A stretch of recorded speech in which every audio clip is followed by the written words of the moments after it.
Europe 1, 7h17, ils volent vers la même destination, mais dans des avions séparés. François Hollande et Nicolas Sarkozy sont dans les airs, direction Johannesburg. Et vous allez comprendre tout de suite combien ce balai aérien va coûter. Bonjour Bernard Chabert. Bonjour. Vous êtes le consultant aéronautique d'Europe 1. Alors il y a beaucoup d'émotions, voire d'indignation autour de ce déplacement. Vous qui connaissez parfaitement les avions, en tenant compte évidemment du standing de ces deux personnages, ce sont quand même deux présidents de la République, est-ce qu'il était possible de les mettre tous les deux dans des conditions de confort acceptables dans l'A330 présidentiel qui est un peu le navire amiral de la flotte? C'est évident parce que l'A330 est un gros avion, c'est un avion de ligne transformé en avion, on va dire, de liaison ministérielle, présidentielle. Et évidemment, comme c'est un avion qui peut contenir jusqu'à une cinquantaine de passagers, c'était très facile de les amener tous les deux dans le même avion. Sauf que il semblerait que la délégation française soit relativement limitée en nombre et que c'était peut-être prendre un marteau-pilon pour écraser une mouche.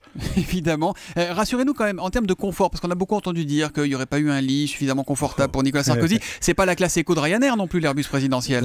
Non, ça serait plutôt l'inverse. Vous prenez un hôtel 5 étoiles, vous en rajoutez une et vous avez à peu près l'équivalent de confort de ce genre d'avion qui n'est pas particulier à la France. Tous les avions présidentiels ou les avions d'État sont un peu comme ça.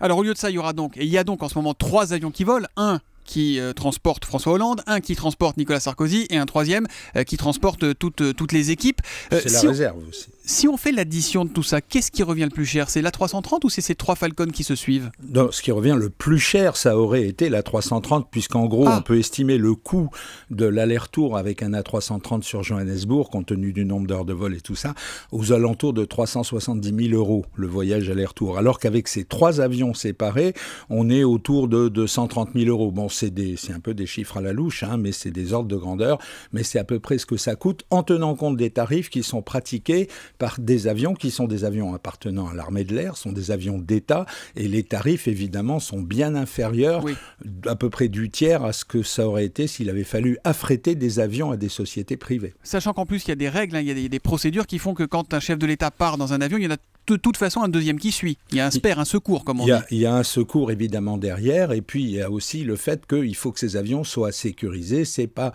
des avions tout à fait standards, ne serait-ce par exemple qu'au niveau des télécommunications, parce que Nicolas Sarkozy, quand il était président, a pris des décisions politiques à bord d'avions. Je pense que François Hollande doit être capable d'en faire autant. S'il y a un problème aujourd'hui, maintenant, il est en l'air, mais ça fait rien. L'avion dans lequel il est un avion qui est une extension de son bureau. Bon, en ce moment, ils sont donc en train de voler à la queue leu-leu, les deux présidents français. On précisera quand même que dans le même temps, il y a 2 présidents américains qui ont embarqué ensemble dans le Air Force One, donc W. Bush plus Obama et Hillary Clinton.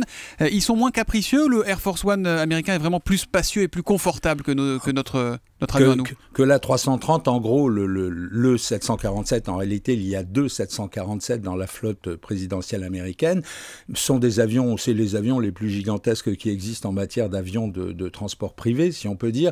Et puis surtout, ce qu'il y a, c'est que là, si on parle de tarifs, alors là, on peut quasiment quadrupler la note par rapport à ce que ça nous coûte à nous, puisque quand Air Force One se déplace, il y a pour l'escorter, il y a au minimum un autre gros porteur qui fait la logistique, qui amène du matériel. L'équipage de l'Air Force One, par exemple, c'est une trentaine de personnes.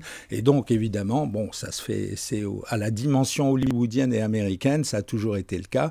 Mais finalement, nos 3 petits Falcons, je pense, sur le parking à Johannesburg, seront quasiment modestes comparés à d'autres.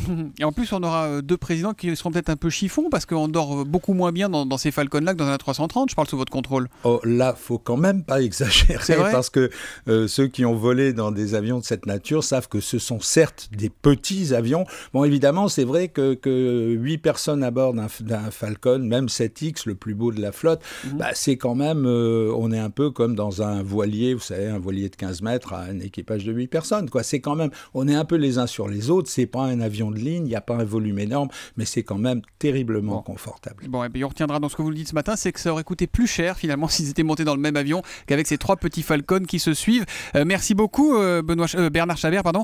Une précision, tiens, le Times qui nous dit qu'en Angleterre, Brown, Blair, Major et Cameron prennent tous en ce moment des vols commerciaux à destination de Johannesburg, et seul le billet du Premier ministre britannique sera payé, l'actuel Premier ministre britannique David Cameron sera pris en charge par le contribuable. Voilà, c'est dit. Merci Bernard. Merci.